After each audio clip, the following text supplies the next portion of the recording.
tentang jaringan epitel. Kira-kira teman-teman tahu nggak apa itu jaringan epitel? Jadi teman-teman, jaringan epitel itu merupakan jaringan yang melapisi permukaan tubuh dan membatasi rongga tubuh. Dan ciri-ciri jaringan epitel itu adalah hampir ditemukan di seluruh tubuh. Yang kedua adalah selnya tersusun rapat. Yang ketiga, mengandung saraf. Yang keempat, regenerasinya tinggi. Selanjutnya ada fungsi jaringan epitel. Yang pertama sebagai pelindung atau proteksi.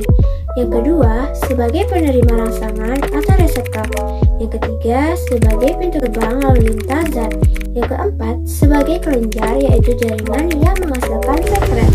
Jaringan epitel berdasarkan letaknya terbagi menjadi 3 macam. Yang pertama, epiteldelium yang berbatasan dengan lingkungan luar. Yang kedua adalah endotelium membatasi organ bagian dalam. Yang ketiga adalah mesotelium membatasi rongga. Selanjutnya, jaringan epitel berdasarkan struktur dan letaknya ini dibagi menjadi 2.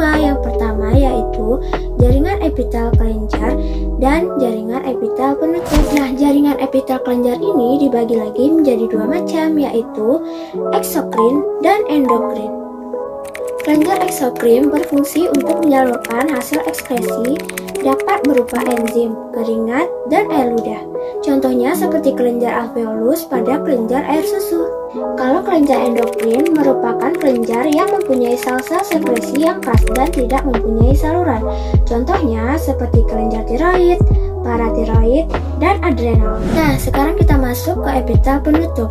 Epitel ini tersusun dalam lembaran, terdapat di permukaan tubuh dan organ, melatih rongga. Contohnya seperti melapisi saluran pencernaan dan pembuluh darah. Jaringan epitel berdasarkan bentuknya. Jaringan epitel berdasarkan bentuknya dibagi menjadi 2, yaitu epitel pipi dan berlapis. Berikut adalah gambar epitel pipi. Ciri-ciri epitel pipi adalah sangat tipis, berbentuk pipi, bersifat selektif, semi permeable, dan selnya tersusun rapat. Lokasinya itu berada di kulit, epidermis, rongga mulut, dan rongga hidung yang berfungsi sebagai pelindung dan penghasil kelenjar. Selanjutnya kita masuk kepada epitel kubus. Epitel ini dibagi menjadi 2. Yang pertama yaitu selapis. Berikut ini adalah gambar dari epitel kubus selapis. Nah, epitel ini disusun oleh selapis sel berbentuk kubus.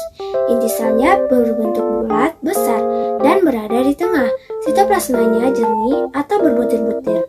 Lokasinya terdapat pada kelenjar air ludah dan retina mata. Fungsinya sebagai lapisan pelindung atau proteksi, penyerapan zat, dan penghasil lendir atau sekresi. Yang kedua ada berlapis. Berikut ini merupakan gambar dari epitel kubus berlapis. Nah, epitel ini terdiri dari banyak lapis sel berbentuk kubus, lapisan dalam berbentuk kubus. Semakin ke permukaan, semakin pipih. Lokasinya terdapat pada kelenjar keringat, kelenjar minyak, dan buah zakar. Fungsinya sebagai lapisan pelindung dan penghasil mukus.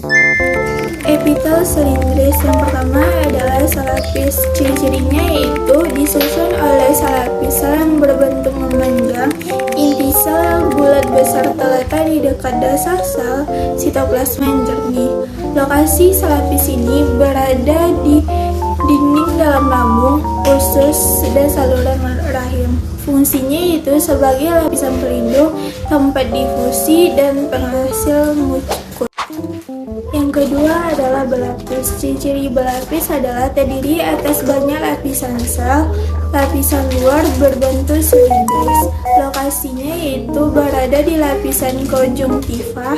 Fungsinya yaitu proteksi, penghasil mukus, saliran ekskresi kelenjar ludah, dan kelenjar susu.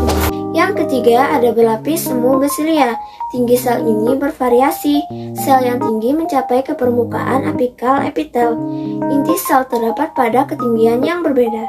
Lokasinya terdapat pada rongga hidung, trakea, dan saluran pernapasan. Fungsinya sebagai pelindung atau proteksi dan penghasil mukus atau sekresi. Oke, sekarang kita masuk kepada bagian yang terakhir yaitu epitel transisional. Nah, berikut ini merupakan gambar dari epitel transisional. Nah, epitel ini memiliki lapisan yang banyak mengalami penebalan sehingga bentuk selnya berubah-ubah. Kira-kira kalian tahu nggak di mana lokasinya? Nah, lokasinya itu berada di kandung kemih, ureter, dan pelvis ginjal. Fungsinya sebagai menahan regangan atau tekanan. Itulah yang dapat kami sampaikan. Jadi, kalian sudah tahu kan apa itu jaringan epitel? Nah, sekian dari kami. Assalamualaikum warahmatullahi wabarakatuh.